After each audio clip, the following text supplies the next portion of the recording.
கேட்காத குரல். அவர்களுக்கு அது 5வது விசிட். 5 திக் ஃப்ரெண்ட்ஸ். ஐடியில் ரொம்ப பிஸி லைஃப் வாழ்கிறவங்க. அப்பப்போ இந்த மர்ம மலைக்காட்டுக்கு ட்ரெக்கிங் வருவாங்க.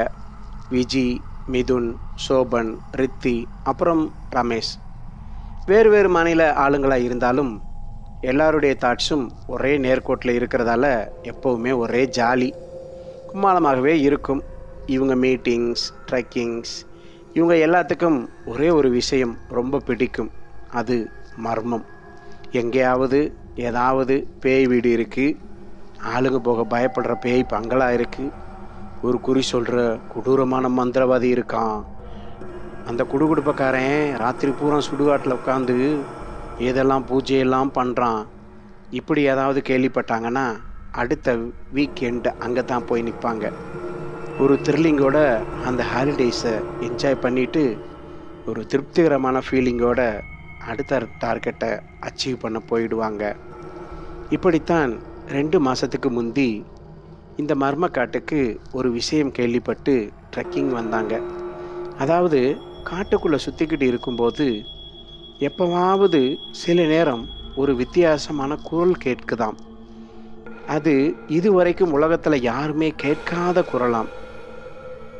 அது எப்படி இருக்குன்னு யாருக்குமே விளக்கம் சொல்ல முடியலன்னு ஒரு பத்திரிக்கையில் வந்த கட்ட செய்தியை பார்த்துப்புட்டு உடனே பிளான் பண்ணி அந்த மலைக்காட்டுக்கு ட்ரெக்கிங் வந்தாங்க.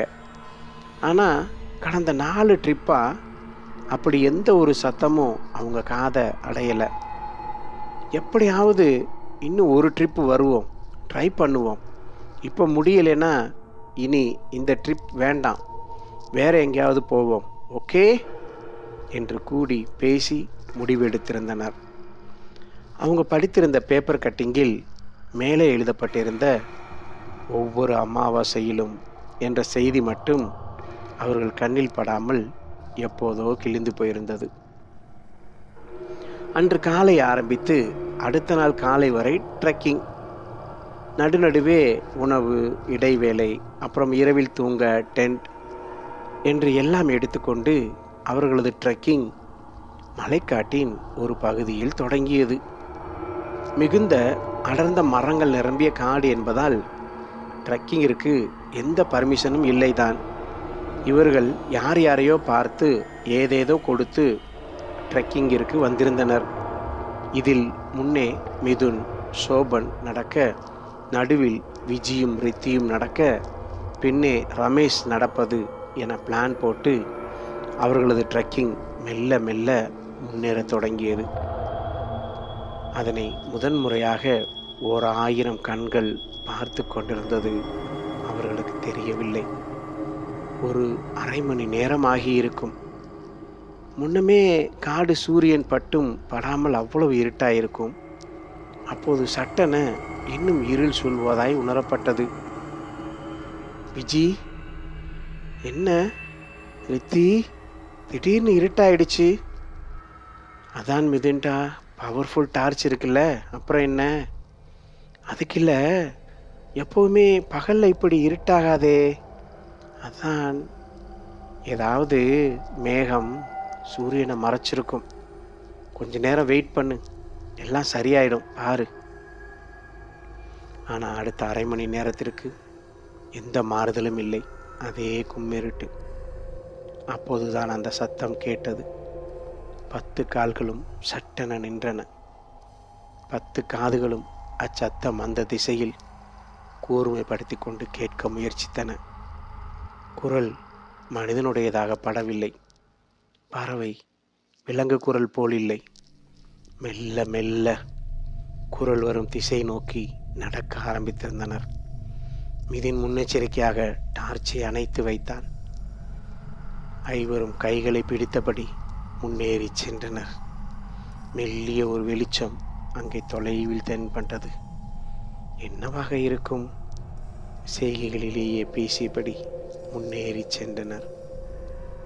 அங்கே 1000 கிளைகளுடைய பிரம்மாண்டமான ஆலமரம் ஒன்று கண்ணில் பட்டது. போன 4 முறையும் இது எப்படி கண்ணில் படாமல் போச்சு என்பதே அவர்கள் மனதில் உதித்த முதல் கேள்வி. அங்கே ஆலமரத்து அடிவாரத்தில் இருந்த ஒரு பிரமாண்ட கல்லில் அவர்கள் கண்ட காட்சி 5 பேரையும் அப்படியே உறைய வைத்தது. அது அது கருகிய நிலையில் 5 பேரும் அங்கே உட்கார்ந்திருந்தனர். அவர்களது வாய் எதையோ முணுமுணுத்தபடி இருந்தது. அது காப்பாத்துங்க, காப்பாத்துங்க என்ற அவர்களது குரல். அப்போ போன வாரம் ட்ரெக்கிங் வந்த நாம யாரும் இன்னும் திரும்பி போகலையா என யோசித்த வேளையில் காடு ஒரு துண்டு சீட்டாய் மாறியிருந்தது. அதில் இருந்த செய்தி, மலையேற்ற பயிற்சிக்கு சென்ற ஐடி கம்பெனியை சேர்ந்த 5 பேரும் திடீரென ஏற்பட்ட எதிர்பாராத காட்டுத்தீயில் மாட்டிக்கொண்டனர். நண்பர்களே, தொடர்ந்து இந்த கதையை குறித்த உங்கள் கமெண்ட்டுகளை கீழே பதிவிடுங்கள். தொடர்ந்து இது போன்ற சம்பவங்களையும் கதைகளையும் கேட்பதற்கு நம் தமிழ் நம்பர் 1 ஸ்டோரிஸ் சேனலை சப்ஸ்கிரைப் செய்ய மறக்காதீர்கள் நண்பர்களே. வணக்கம்.